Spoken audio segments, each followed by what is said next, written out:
Hi, book club members. I'm Jen, And I'm Carrie. and this is Warhammer 40k Book Club, where we read from a crag. This is episode number 94, and our book is an oldie but goodie, Cadian Blood by Dembski-Bowden. It tells the story of a Cadian regiment sent to liberate a shrine world. We posted several questions on our website, WH40kbookclub.com, and we encourage participation in our conversations via Twitter, YouTube, our site, or Encrypted Vox channel. Spoiler warning, if you haven't somehow read this book, or if it's been a spell, go definitely check out the book. I never read it. We're going to talk about that a little bit here in a second. I memory hold this book. Go to the site, check out the book and the questions, and then come back to this episode as we'll be discussing the book from start to finish in great detail. With that, let's dive in. As always, do you like the book? I'm torn. On the one Oh, hand, I love the book. On the other hand, I hate it because this was his very first book ever. Not fair, dude. Not fair. I had the same thought. You and So, Graham McNeil both. Like, with your first book wonders. seriously. And we're going to get a little meta down in this because I want to talk about kind of how he's grown and some of the things about him as an author, but later, after we talked about the book, naturally. Yeah. Okay, I memory hold this book.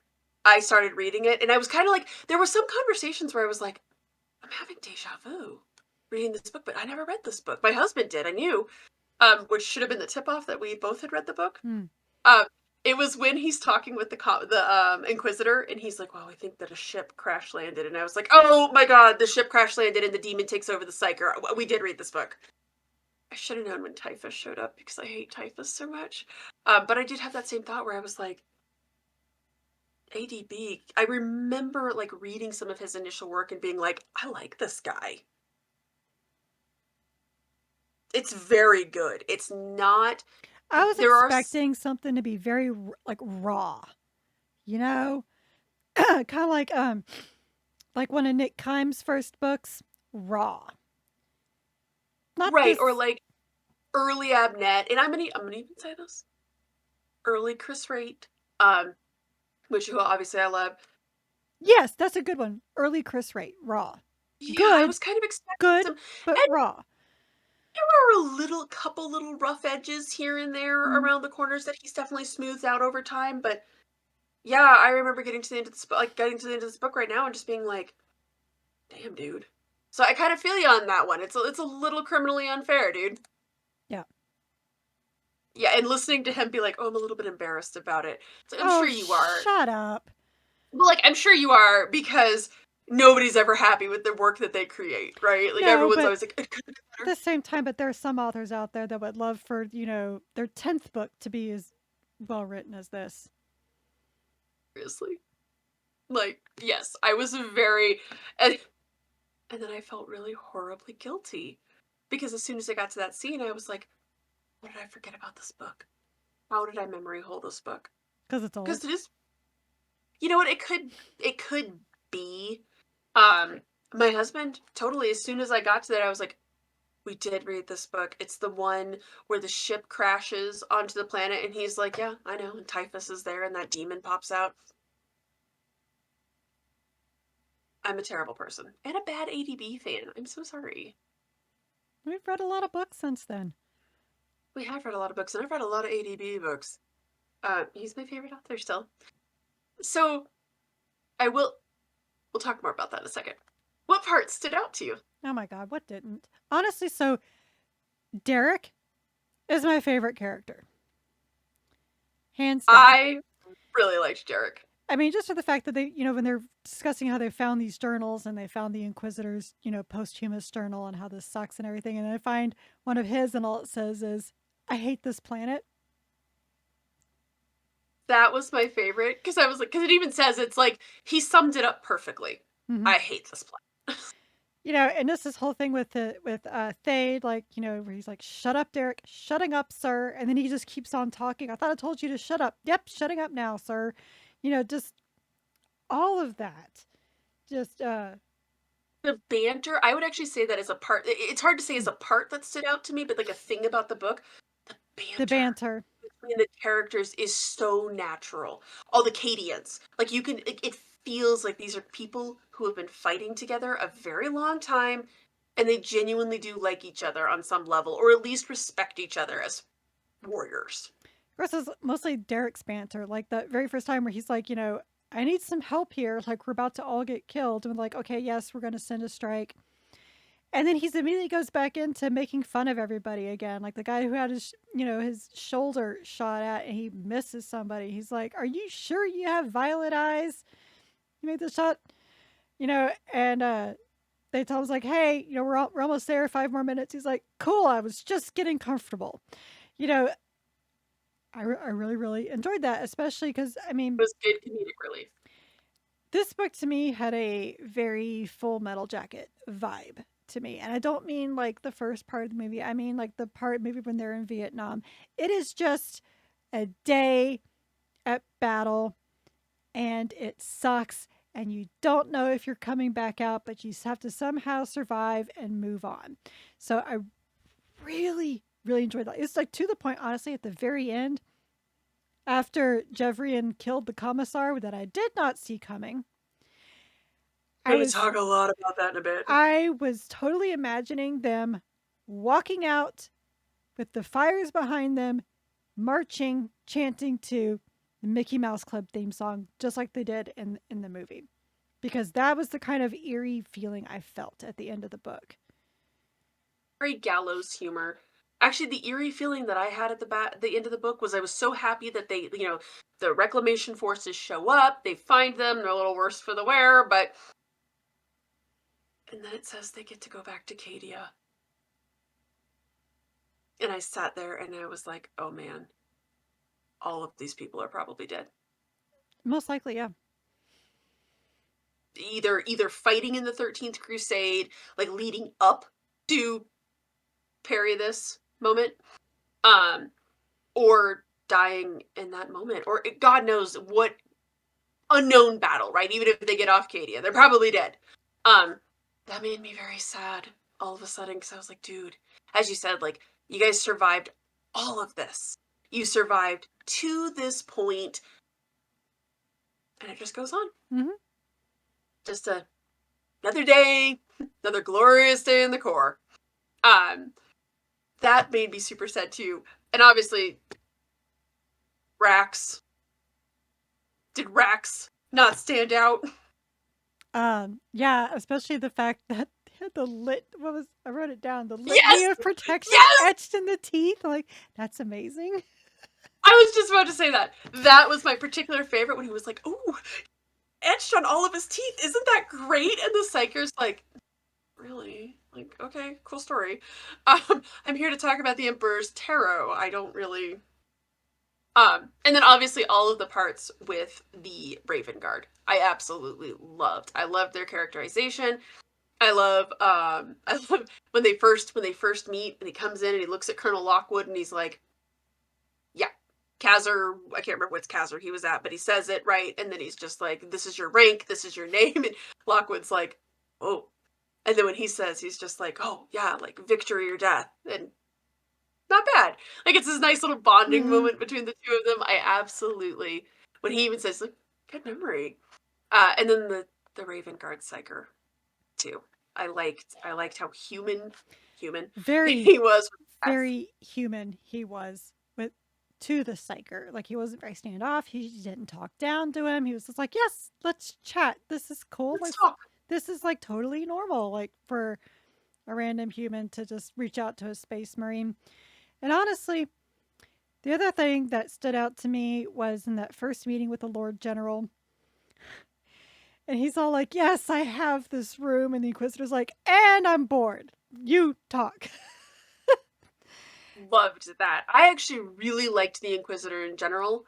To a certain point, I had problems. Yes, but I liked him as an Inquisitor because he was very focused, very callous, very much an Inquisitor, right? Like, I need you, so I'm not gonna, like, this whole Commissar thing right now, which again we'll talk more about later, but he's just like, that's not, I'm not getting involved in that. I just need you right now. and very transactional is the Oh, word that I would use for him. well, when really first time my doubts about him because I'm not so sure he knows what his new ordo is all about. That was the first thing. I think Yeah. Thade hit the nail on the head there. But then also when Thade is telling me, he's like, hey, we need to let Seth take a break because this is going to kill him. And the guy's like, so? He's like, oh, you really. Which made me like, do you even know who you're with? You're with the Cadians. Like, they actually care about their people. So even though you don't, if you want them to help you, you kind of need to like get on their level. Just a thought. So those were like my two biggest problems with him. But I like the way he handled the Lord General. I laughed the way the Raven Guard handled the Lord General. He's just like, Very much he's like, so. yeah, we're not doing that. Without saying that's dumb. He's like, Yeah. we need to be here, and therefore you go here. Is that good? Yes, it is. The Lord General is just Well, like and it's fuming. so fuming. But and you know, the other thing that I really liked about that's another thing that stood out to me that I really enjoyed was that the Lord General is they set him up in those beginning chapters. He's really set up to be like the main antagonist. You think there's going to be like major back and forth between Mm-hmm. them. He gets killed off screen. Mm-hmm. But so did Lockwood too, and that made me very Oh sad. my god, that killed me about Lockwood. But how 40k is that? It, Like, here's this really great character, and it look how makes important he is to our main character. Oh yeah, he's dead now. it makes sense, but I wasn't going to be happy. And honestly, if this book ended with rocks falling, they all die, I was not going to be happy. Even though that's just kind of how things go in 40k. I liked Derek too much. I liked Thade too much. I would have been very, very sad. I mean, like you said, they've gone back to Cadia. Most likely they've died some battle there, or they've been pulled out and they died in another battle.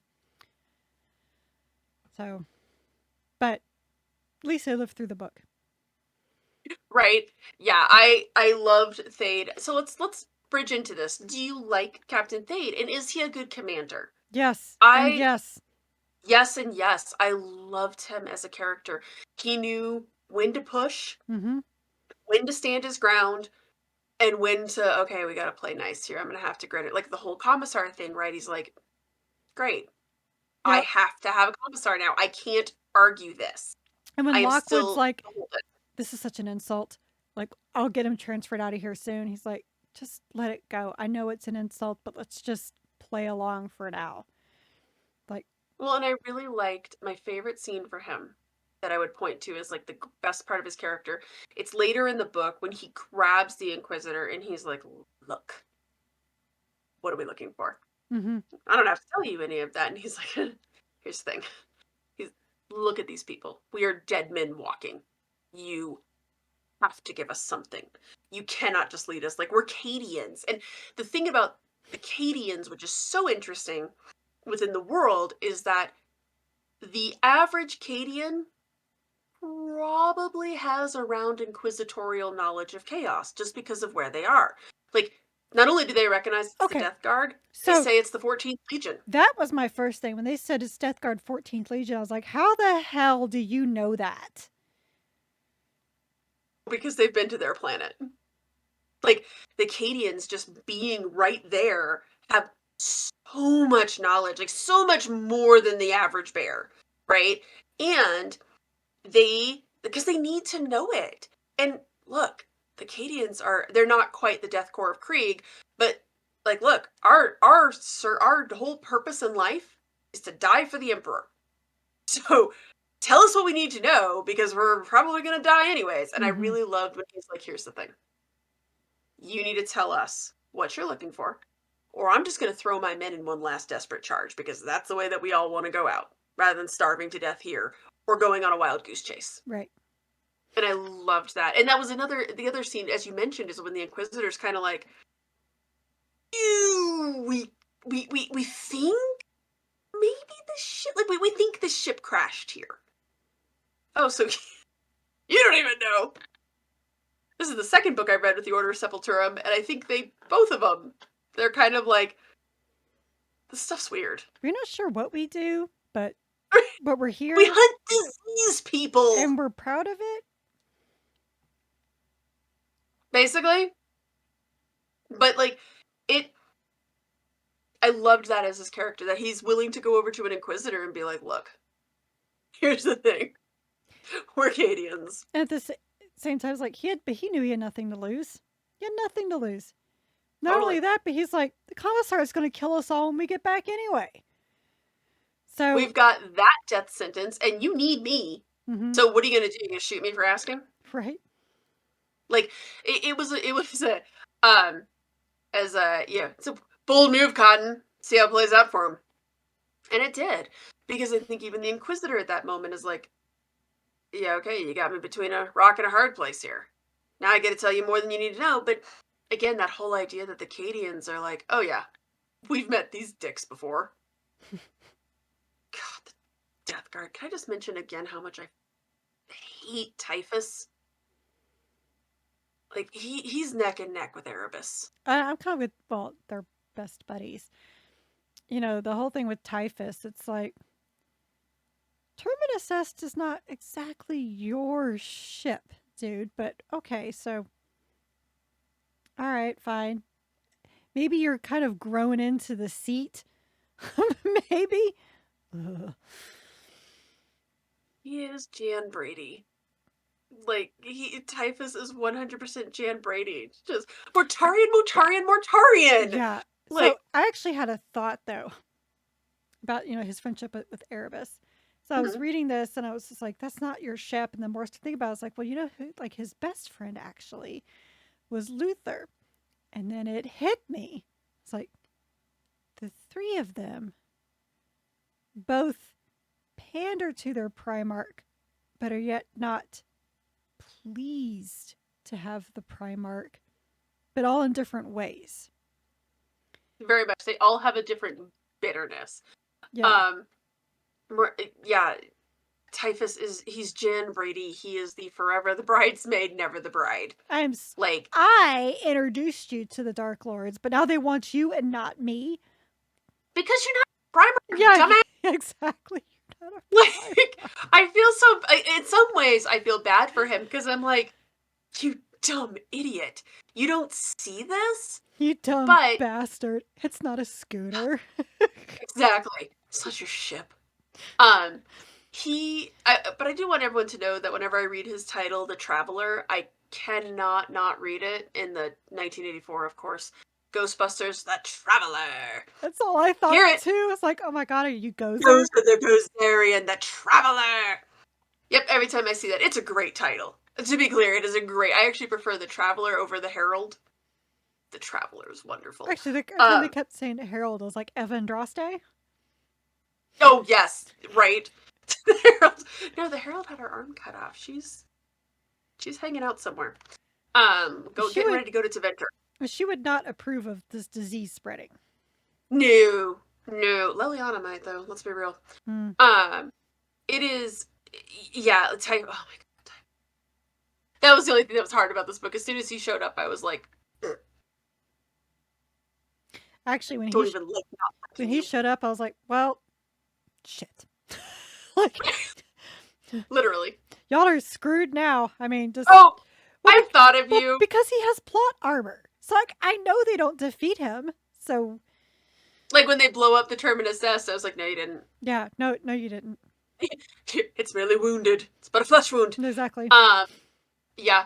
I thought of you, though, when they're shooting at the ship, and all of a sudden they're like, it's letting out some sort of, like, black excrement-looking stuff. I was like, we know what that is. The ship had to go. Yeah. They're like pigeons. Gotta release everything before we get nimble here. Oh, man. Thinking back on, what was that book? Lords of Silence? Considering that is what happened, they let themselves go before they tried to take off? Yes! They turned their ships into giant pigeons. Oh, man. What do you want me to tell you? I want everyone to know that is one of my favorite conspiracy theory jokes. Like, that one I love conspiracy theories. What's So, I don't know this one. that Oh, that pigeons aren't pigeons aren't real, real? Okay. the government drones. That's one of my favorites. So, I know that you're not a big Cadian fan in general. What did you think of these Cadians? How do they compare to the others that we've read? I mean, these guys are arrogant, but it's not the same as how they are, I think, in Post Planet. Yes, they're arrogant and like, well, or, they talk about broken and unbroken, and which I'm just like, yeah, well, we'll see who's broken later. Um, She likes when they had to correct the commissar, and he's like, "That's not what unbroken means." yeah, And he's like, "Well, what do you mean?" And he goes, "It means that we can't complete our objective." So he's like, "Oh, so we are broken." right. He's Um, like, "Oops." but these guys, to me, like,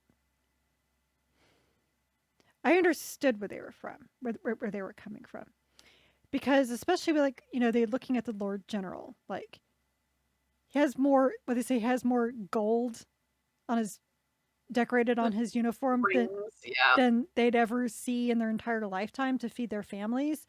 Um, so that kind of like so that and the whole thing about the commissar, I kind of understood. Like I would actually understand that when you have a certain culture, you would want a commissar from that culture just so they can understand where you're coming from a little better.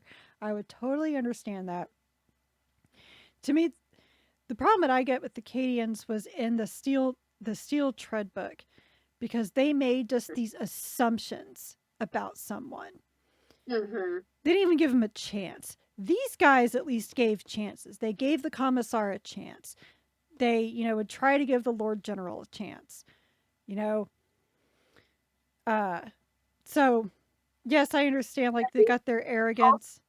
of humor. What? Which they had a sense of humor, which I think, like, Yeah. when the commissar is just like, "Oh, do you people even like? I've heard you don't even like to make love," and he's just like, "Yeah, we got breeding programs." And of course, the commissar is like, "Is that a joke?" And the guy just kind of smiles at him, they had a sense of humor about it, and they were personable with each other. Like some of the other books we've read with the Cadians, I don't even really get the impression that they're friends or they like each other or anything like that. Like, yes, they're like, "Well, you're not one of us, so we don't like you, like we're going to exclude you," but I never really got the sense that they were like, "Well, we're just going to go over here and have our reindeer games and you're stuck over there, like we don't like you." And that's really the only thing we agree on. Like, these guys, they're joking and they have a sense of humor, as you said. Like Derek just constantly running his mouth.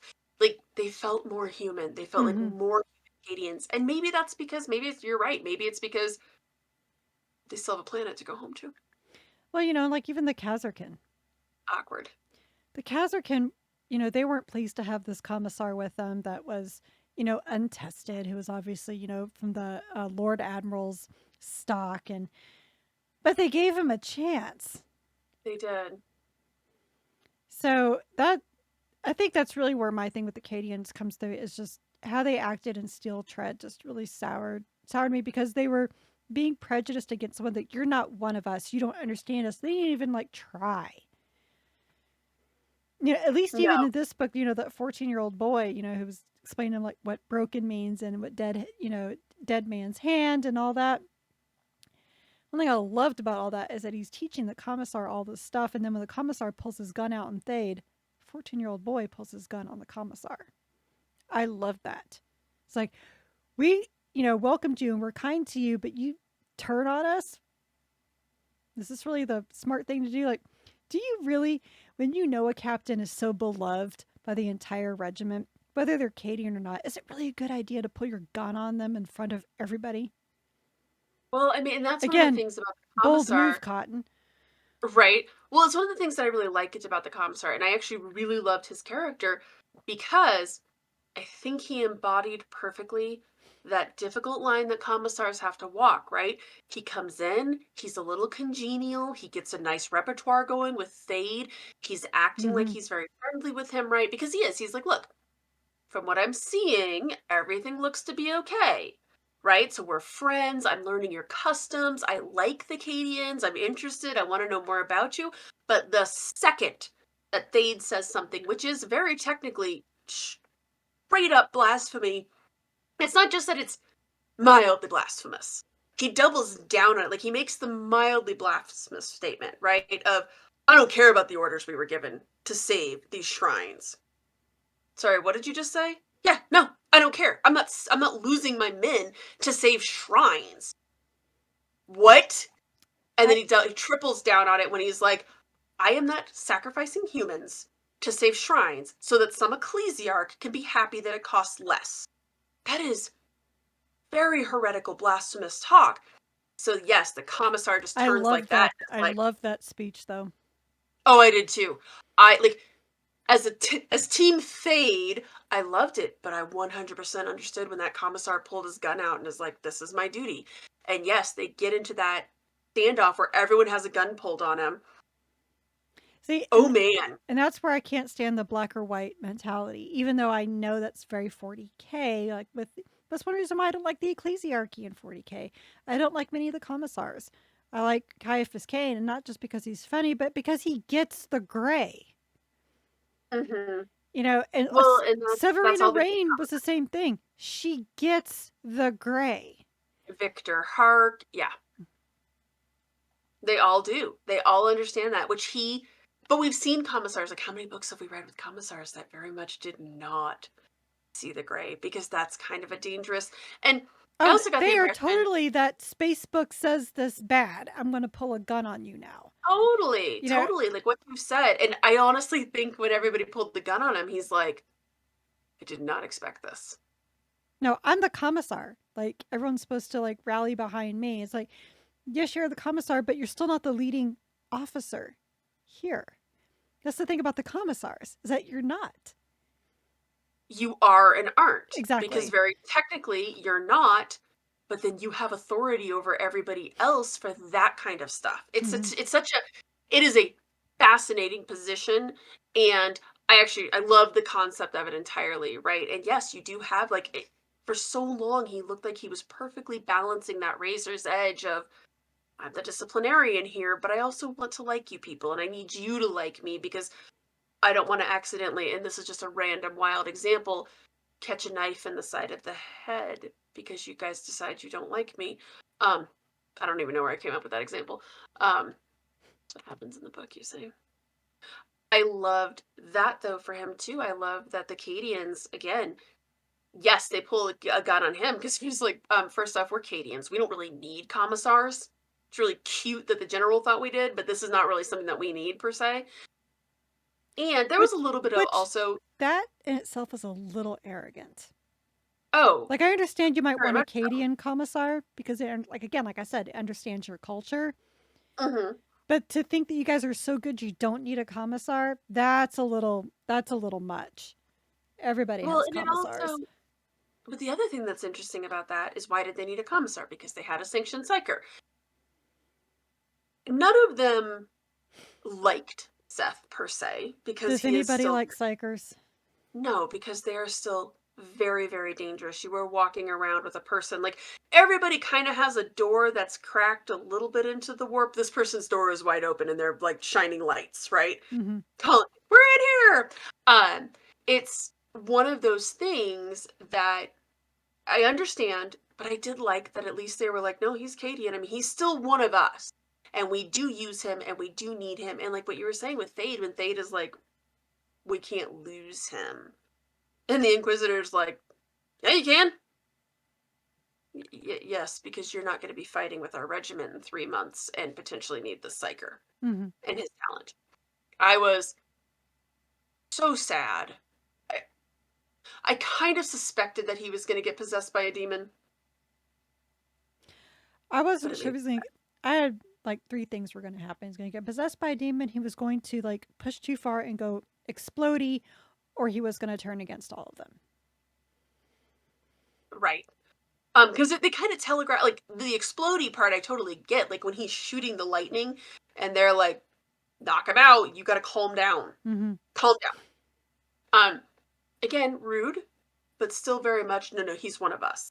So yeah, when the commissar comes in and they get really kind of protective of him, which, and they did kind of allude to the fact that the commissar was maybe a little trigger happy. Yeah. that when Seth is like, can I speak to your psyker? And the commissar has his gun like coming out, like, how dare you speak to one of the angels of death? Still a great scene, because I do love how the Raven Guard's like, okay, sure. Like, where are you going with this, little man? I just love the fact that he's just standing there and everyone's like, we don't know what to do. And then they hear a bunch of clicks. They realize he's talking to somebody else. I'm like, you arrogant ass. You couldn't have said something? No, because they're not worth your time. No, not at all. So, and yet, it's yes, funny. their time. It was very humorous. But I liked that, and I liked the thing with the commissar. I was not sad when he died. No, I me did neither. like that the I didn't see Cadians. I didn't see that coming. I didn't see it coming, and yet we probably should have. If Right? you're willing to pull a gun on a commissar, this guy is still a threat.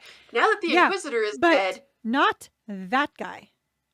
Not after the thing he and his captain already had an issue. They already had a little disagreement. and yet I do like that it is kind of that, and that's what I'm saying, like that camaraderie between these Cadians of like, look, we might not all like each other, but we're Cadians. You don't get to. You're not killing any of us, friend. Just takes care of it, And and the people around him are just like, they're all like, as you yep. do. And Thade's like, what's going on? Nothing. We're all good. Kept it all from him. Yep. Well, because I love that, because you kind of get the impression that they're like, you can't know that we did this. Well, yeah, because Thade probably You wouldn't have. can't. Thade wouldn't have put up with it either. He'd have been like, "What are you doing?" Thade would not have approved, No, and he would have seen the problem. But it's also like, look, what you don't know doesn't hurt you. people die in battle all the time. Dude, it's dangerous out there. Like, oh my god. He was But coming straight for us. It's one of the rare spotted deer. There's only 5 of them left in the world. It's coming right at us. South Park references. So we talked a little bit about this, but Typhus, the Death Guard, the demon, the ship that's on the planet. Was it compelling? Did you like it? Yes and no. I mean, it was compelling, but then it just kind of like went away, and Typhus was like, "Why am I here again?" Ah, back to Cadia. Okay. I actually really liked that part of it. I agree with you that it just kind of ends suddenly, but I do like the fact that Typhus is like, damn it. Like, I like that he's not this, because every time we really see Typhus, he always comes off, especially like I think of not just Lords of Silence, but which it's one of the Dark Imperium books. You get this impression that there's a lot of The arrogance. Plague War. Yes, that Typhus doesn't make a whole lot of missteps. Typhus always does the right thing and knows what to do for Papa Nurgle. That's why he's the Herald. He doesn't go on foolhardy quests. Like, he's always trying to lambast Mortarion for that, right, in the 40k universe of like, we're going off another one of his little side quests. How was your side quest, friend? Did you like what you saw here? Did you have a good time? Oh, no? Was it super costly? No, they got to kill a bunch of Raven Guard, I guess. No, there is that, but it's like, yes, he does get a little bit of a victory there, but also it's like, I like to know that not everything comes up Millhouse for him. For Ty. Not everything comes up Typhus. I like that. I really like that concept. I just love the idea that in 10,000 years, so much has happened that a Chaos warship could totally be buried in a planet and we would just build right over it. And God, weird things happen around this one area. You know what? Build a bigger shrine. Yeah, but some weird stuff is still happening. Pray harder. Exactly. Definitely pray harder. Like, they, at some level, some lizard part of their brain recognizes that things aren't right. But we don't know. Like, the fact that there's been a demon in a Death Guard ship on your planet for 10,000 years? That's just kind of fun. That's kind of the fun of the 40k universe to me. Again, and I know it says this in the beginning of every book, but so much is lost and forgotten, never to be recovered. Right. And stuff like that. And the idea that this poor demon is just like, please come let me out. Please come let me out. Please, please, please come. Please come. Please come. I'm bored. I'm bored and this sucks. It taps into a lot of the concepts of Warhammer 40k that I really like. When the Honestly, Raven Guard. I just like the name of the ship. There's something kind of spooky about the name Terminus Est. Like Oh, it's wonderful. whenever that appears in a book, I'm just like, oh shit, it's these guys. You know what? The ship names in general are a thing that I really like. But there's Like, something about Terminus Est. Like I don't feel the same way about Vengeful Spirit as oh, I do about Terminus Est. There's just something. Terminus Est might be the best ship name in all of Warhammer 40k. For that reason, not only do we all know it, if I say to you, like, if you're reading a book and you're like, the ship, Terminus Est, everyone's like, oh, it's about to get real. And it is very foreboding. It is a Dang Latin dang Latin, knowing Latin, or a little bit of it. high Gothic. I got it right. It is a good use of that. It's very Death Guardian, for one thing, right? Like, you can picture them naming the ship being like, perfect. Um, and yeah, it is very recognizable when that ship shows up. Everyone's like, kind of like the Vengeful Spirit. Like, if the Vengeful Spirit shows up, you're like, oh no, we know who's on that ship. I really like them, and I really did like the revelation earlier when they're like, yeah, so the Death Guard did destroy the Emperor's Shadow. Isn't that ship called the Second Shadow? Oh. Some of them kind of suck, or just not suck. They're just kind of like, okay, I mean, it's a neat ship name, but whatever. There is something special about the Terminus Est. I mean, because when you hear McCragg's Honor, you know exactly who that is. That's Reboot's flagship. I don't think it's a great name, but you know whose ship that is. When we were reading that Huron Blackheart book, Oh my god, yeah. I was like, he came out on the McCragg's Honor. I was like, I don't think that's going to be for very long, and it was yeah, not. that's not going to last for a whole long. And I did love when he's just like, neat, this ain't going to end well for you. Right. Even the machine spirit knows. Like, Which is one of the coolest concepts. The best line in that whole book was, I think they want their ship back. Yes, I would agree with that entirely. But yes, the Terminus Est, it's such a good one. I really tend to like the Death Guard names for their ships anyway, because they're all so morose. Yes, that's true.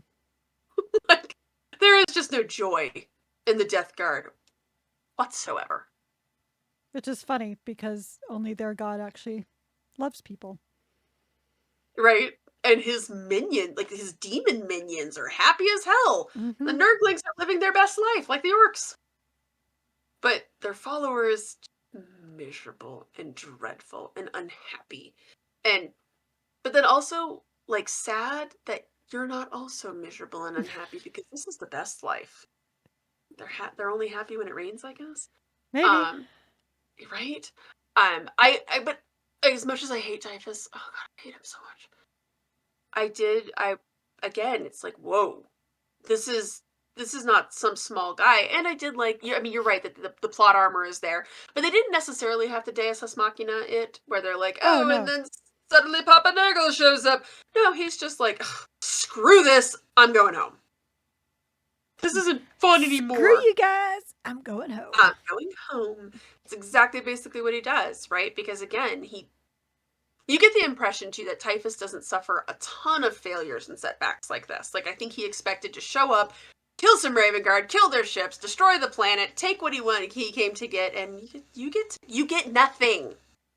I don't think he expected a bunch of Cadians to take down a dreadnought by themselves, which was probably my favorite part.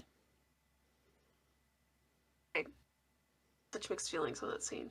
Because, yes, I loved the scene. It was absolutely great. And we'll talk a little bit more about this in a second. The space battle was also great. But what would a Death Guard dreadnought look like? So you know what I imagine? Like, stuff. You remember from the second and third Pirates of the Caribbean movies, the Davy Jones ship, how they all looked, all the barnacles and the seaweed and everything hanging off of them and just kind of gross. That's really how I imagine the dreadnought looking. Like that combined with the big sphere thing from The Incredibles. Like I kind of pictured that, but like fleshy and yeah, like barnacles and pustules and just like I kind of imagine it looking like a Nurgle like hairball of Ew. just like yeah, like I'm imagining this thing, and they talk about. I thought of the thing from The Incredibles because they talk about it walking, like kind of waddling on its little stumpy legs, and how it was kind of morbidly funny. Right. But the Death Guard in general are always kind of a interesting for normal humans, right? Mm-hmm. With your literal zombies, Yes. which are disgusting. So let's get a little meta here. How has ADB grown as an author since this book was published? Or how does it compare to some of his later works? Because I know you and I both were kind of like, damn, that's a pretty damn good book. Well, like I haven't read his most recent, which I know is the Siege of Terra book, and I know you have. Yes. And I did not really enjoy his other the book before that, which was the Spear of the Emperor. Loved that one. But I love. Oh my god, I love the Emperor's Gift. That might be one of my favorites of his of all time, so far anyway. Although, dang, but First Heretic is pretty good too. So is Betrayer, but I really think Emperor's Gift, just because of the way it all just kind of encapsulates around itself. Wait till you get to the Emperor of Mankind in the Horus Heresy. Ugh. Oh, that's really good. But also, I think about like the Black Legion books, right? Right. Um, Um, those are very good. I think he The Night Lord's gets. trilogy. Take a drink. I think he. I don't. It's kind of hard for me to say how he's improved, just because I enjoyed this so much. Like maybe with more of the finer details. I think he weaves plot a little more intricately now. But Boother now. yeah, but I don't think this one needed a real intricate and smooth plot either, because like it was like Full Metal Jacket. Probably It's not. just a day, and I think it's a pretty good way to start off your very first book.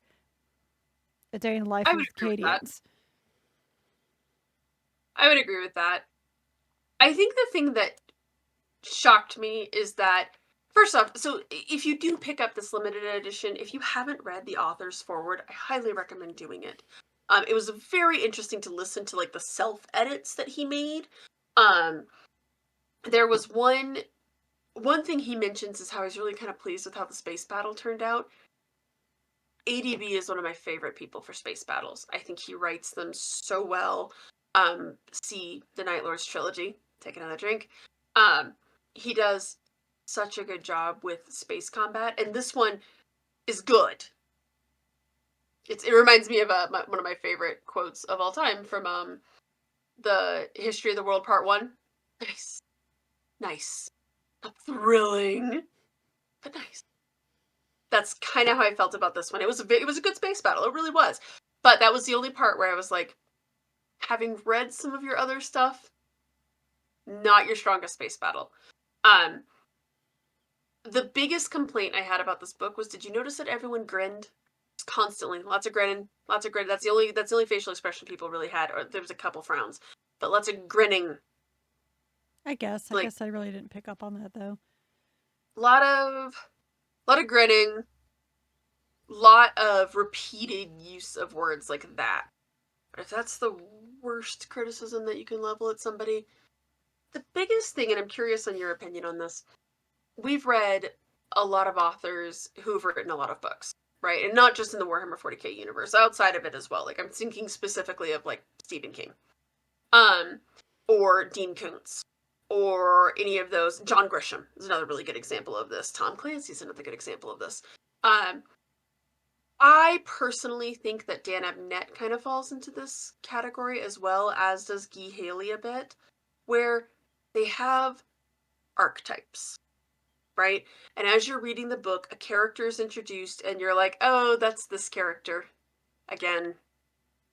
So Stephen King's probably the worst offender of this that I can think of off the top of my head, but John Grisham's pretty close too, of just like, oh, I need a person, so here's the same plucky female that I always throw at things, and here's the wise ass boy that I always throw at things, right?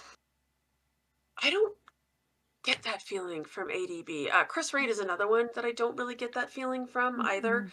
where it's like, oh, look, it's the same damn character just wearing a different name. No, I don't really get that at all.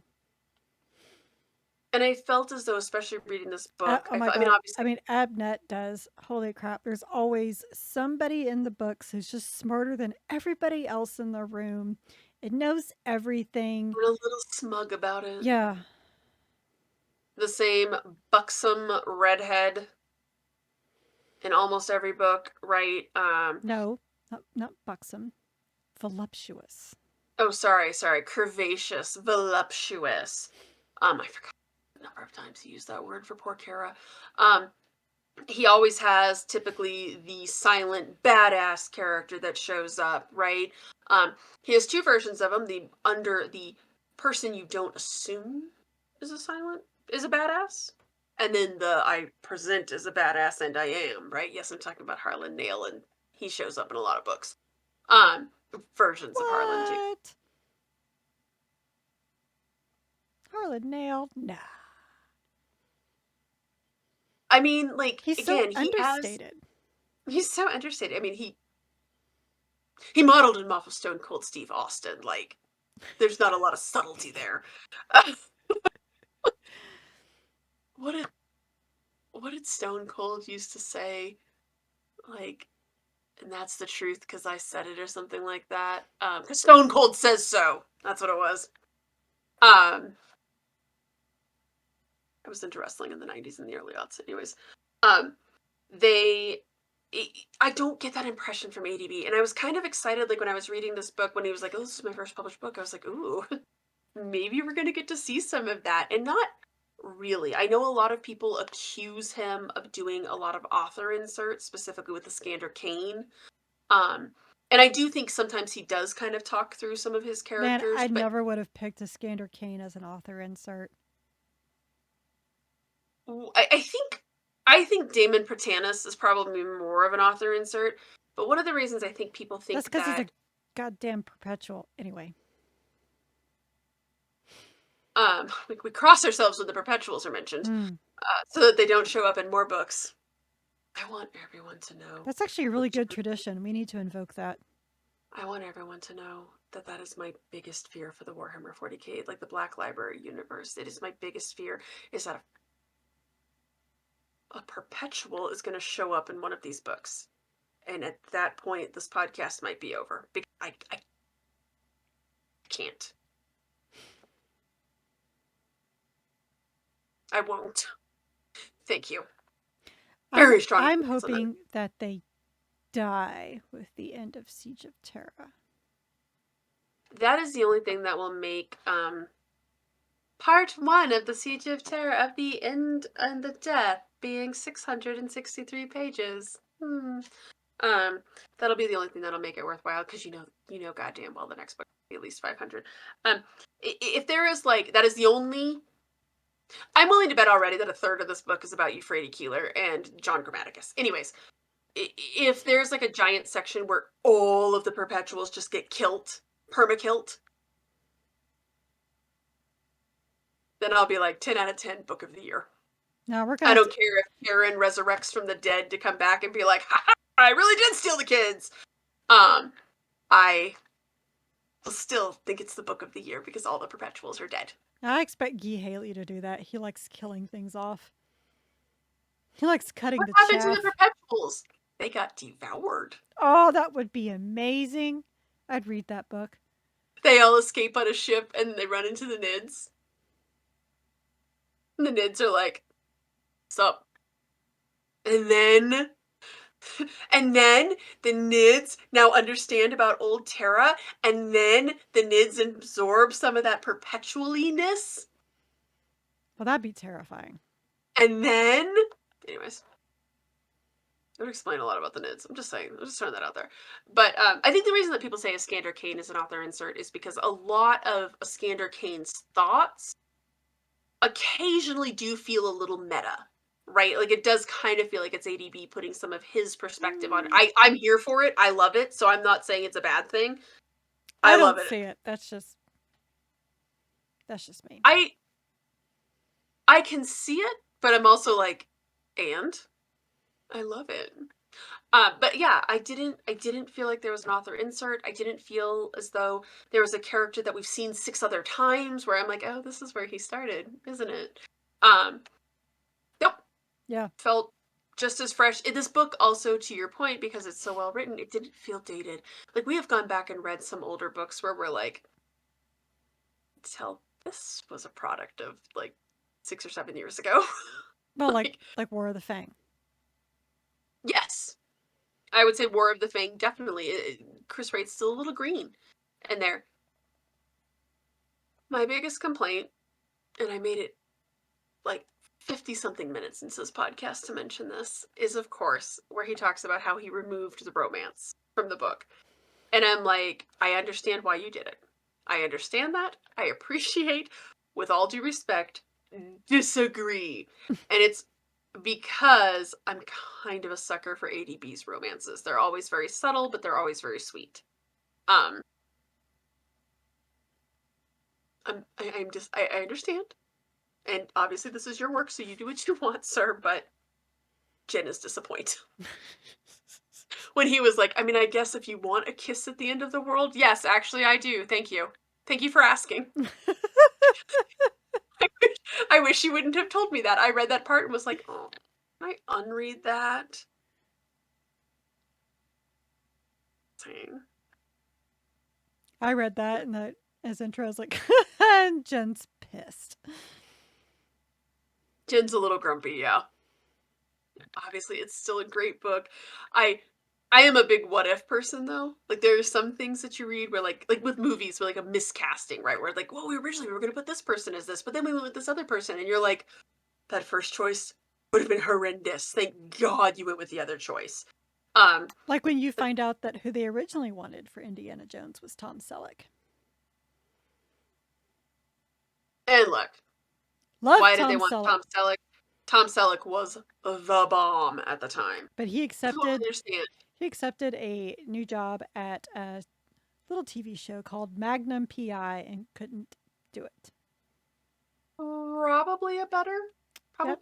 call for him. And Steven Spielberg was like, there's this guy I had for American Graffiti. Like, maybe he'd be good. And George Lucas was like, yeah, I had him in Star Wars. Let's try this. Right. It like another one that I think about often is that Johnny Depp was originally the one that they wanted for Ferris Bueller.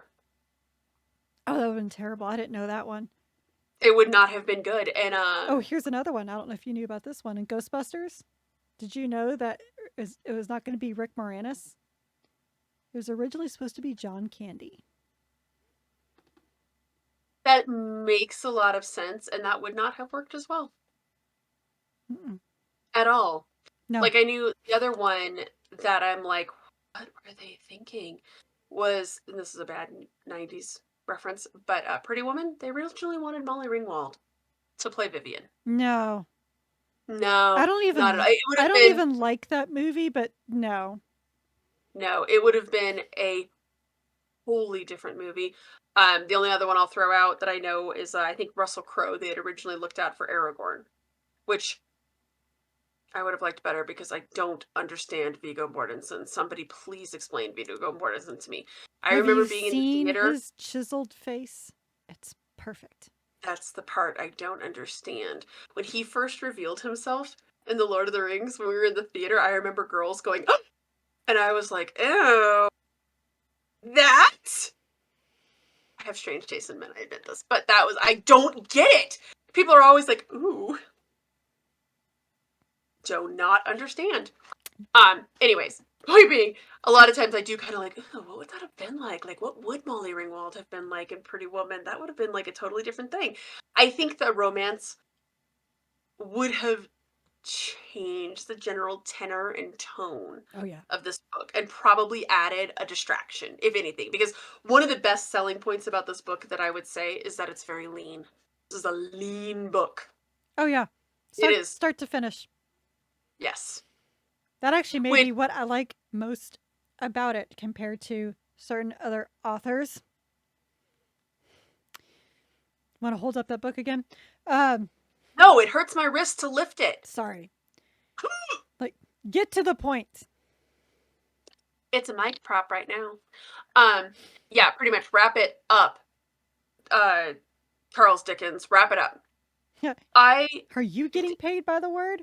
He's like, he has a reason why his are so lengthy. He has a very good reason. If I got paid by the word, I would probably be that lengthy too. Probably, but I always, so just so people know, my gold standard for books that desperately needed an editor, because there's a lot of books out there that are really long, right? Like Les Mis, and The Stand, but there are abridged versions of it. Stephen King specifically was like, there will be no abridged version of it, so it is only presented in its 1153 page glory. The book needed an editor so goddamn bad. I really do, and I find it very difficult when I'm reading books where I'm like, this part isn't needed. Axe this. Why is this in here? That's neat and all, but what is it doing? And he even references Stephen King when he talks about in the beginning about murdering your darlings. Yeah, I saw that. I was like, oh, Jen would be pleased. And then I got to the romance, like, oh, she'd be pissed. Okay, his author's intro was a roller coaster of emotion for me. But this book is, I think, the textbook definition of get in and get out and tell a story. There is nothing in here that is padding, really. There is nothing where I'm like, well, that's nice, but what does that have to do with the price of tea in China? Nope.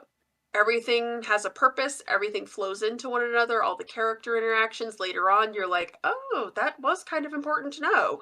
Mm-hmm.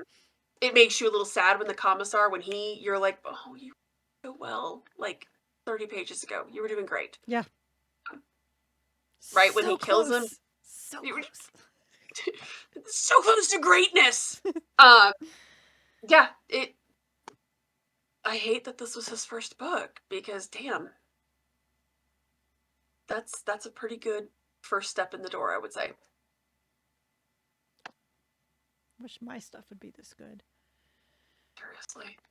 I also just I'm glad we went back. I'm so glad that I unmemory hold this. Well, another thing I'd like to mention that I appreciate this book. So when they were talking about this is the 13th Crusade, I was like, the fuck it is! Like, that's when Cadia fell. Like, what the hell? So, like, I'm doing, like, research. Like, I'm pulling up the Lexicanum, people. Doing my research. I'm pulling books off my shelf to find out, like, when was Cadia Stands written? When did this happen? When was this book written? What is this and this and this and this? To find out that, for some reason, Games Workshop decided, let's have the 13th Crusade last 10 Earth years for funsies. It also kind of makes sense though, because when you think about like these huge Those crusades, poor like Cadians, man. oh my god. They've been doing But this like battle for like 10 years. No wonder everyone's like, Cadia Stands! The planet broke before the guard did. Okay, I get it now. You've been dealing with I this for. get it now. It's been a spell. I didn't know any of this. So, like, I was like, okay, I get it. You guys have been dealing with this for like over 10 years. No wonder y'all are a little pissed and still yelling Cadia Stands and stuff like that. All right. I get it. So I do appreciate that reading this older book made me learn a little bit more about the timeline here. Too, and this is true about like real life wars and battles too. Sometimes like you'll learn about famous battles because like you know a battle, right? And then like you'll read about it and you're like, oh, this lasted for like 6 months. And you're like, it wasn't just 10 minutes. Like there's this concept of how long, and this is in our like modern times or modern times, old Earth. Um, some of the crusade, and I especially feel that way with the Black Crusades. Like I had a similar thing where I was like, 3 yeah, that would make sense, right? That it has been taking on this long. You don't just show up, drop a Blackstone fortress on a planet, and peace out. There's a reason Why that the not? Well, I mean, I mean, he could. if he started that way, Would have been a much shorter war. But there's a reason that the Black Crusades are referenced with such the Black Crusade. Like, it wasn't just like, oh, it's just kind of a crappy battle, lasted like, I don't know, a day or two, and then we were done.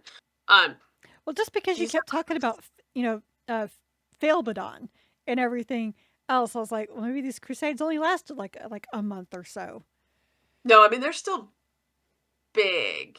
Like, and that's the thing too about, I think, with the 40k universe in general, is just the scale, the sheer scale of everything that's moving in this universe and everything that's moving along. Mhm. Nothing is quick, it feels like. um I had a very similar reaction to you. I was like, 3 right? It's a very long crusade, but also, I mean, it does use the word crusade in it, right? So this is like this is a big thing, and a lot of stuff's going on. I Yeah, don't know. I Lucius feel like they somewhere. overused the word crusade. Well, there's a few words that they overuse. At least they didn't overuse the word wrath, or rage, Or blood. or vitae. I don't think Vitae is mentioned once. Do you know when you eat something and it is not a good flavor, and you drink like water or something like that, and you get that taste out of your mouth, that relief of like, I can't taste that anymore. Is that what you're saying this book is? For Wrath of the Lost? I didn't say that, you said that. Was this your palate cleanser? This was my palate cleanser, the nice mint sorbet that they bring you to be like, Right. here, cleanse your palate. Like, yes. Or the ginger that they give you with sushi. Yes. Thank you. This has cleansed the palate. I taste nothing from before now. Thank you. Um, you didn't know what you did for us, ADB. But you did that. Just want you to know this was like popping a nice Altoid. Just saying. Not an Altoid. Now, Altoid's a little strong, but just like a nice little, like, after dinner mint. oh, I can't buy Altoids because I eat them like meth. I love Altoids. They are not too strong for me. There's no such thing as, oh, I'm just gonna have one. I'm like, and like 6 of them because they taste so good. I'm that person. Wow. I have one Altoid and I'm like, my sinuses are clean for a month. Like after the third one, I'm like, I smell the neighbor's house. Love it. Um, Having said that, this book did set the bar kind of high for our next book, which is still in transit to me. The Iron Kingdom, Book 5 in Dawn of Fire by Nick Kime. If you've listened to this podcast at all, you probably know that Carrie and I have been a little lukewarm on the Dawn of Fire series. Mm-hmm. Some books we've really liked, some books were just kind of good, some books we really didn't like. I just like saying that I like the wolf time just to irritate Jen. Actually, our friend, shout out to Greedy Raven, he had a great description because we were trying to talk about like the Dawn of Fire books and what had happened in them, and we were talking about Wolf Time, and he said a guy chose to walk home and change someone else's perspective. Was his summary of the Wolf Time, and I was like, accurate. Mm-hmm. The most accurate statement I've read. I then made a joke about Robert Frost. It's the most accurate summary of that book. So a little cautiously optimistic because I like the Night Houses. We both like Nick Kime. One of these books has to be like really good, right? Man, Andy Clark's was this close. This close. It touched greatness. It touched perfection. And then those two characters lived. Yeah, I was like, no. Or just, yeah, the girl lived. And I was like, yeah, that was like, killed it for me. she was shell shook. Killed it for me. Killed. Yeah, she just needed to die. It was sad, but it would have been poetic. So this kind of, on one hand, perfect palate cleanser, but now it's kind of set the bar a little high going into this one. So Mine should be here Monday. Pray for us. In the USPS. Yeah, we've heard that one before. Mm. This is how I end up buying it digitally. Do you want to take us out, Carrie? Oh, I hope you don't have to do that. I mean, it's happened, but I hope you don't It have has to. happened. Yep. Yes. Now, you have listened to the Warhammer 40k book club episode regarding Cadian Blood by ADB. Be sure to join us next time for The Iron Kingdom by Nick Kime. We are an unofficial book club and not affiliated with the Black Library or any of its affiliates. You can find both the vidcast and podcast on our website, WH40kbookclub.com. If you like this episode, please like, subscribe, give a review, and all those things to the vidcast on YouTube or the podcast anywhere you get podcasts. Our site also has articles about adventures in reading other Warhammer 40k books and short stories outside of the book club books. Like, for example, Jen is now going to be reviewing the Warhammer TV stuff, which is great because I never watch that stuff, so I'm going to now rely on her and tell me what's worth watching. And I am actually really proud of myself and plugging along the Horus Heresy. I said I was going to read, 2 books a month, and so far, yes, it's only been 2 months, but that's still pretty big. I really want to get this thing done by the end of the year. So we have all that going on, and then please stay a while and read from a crag. Yeah, I guess I'm still off Arius. Did I mention Iron Within is fantastic? You did not, but you did on the site. Good night, everybody. Good night, everyone.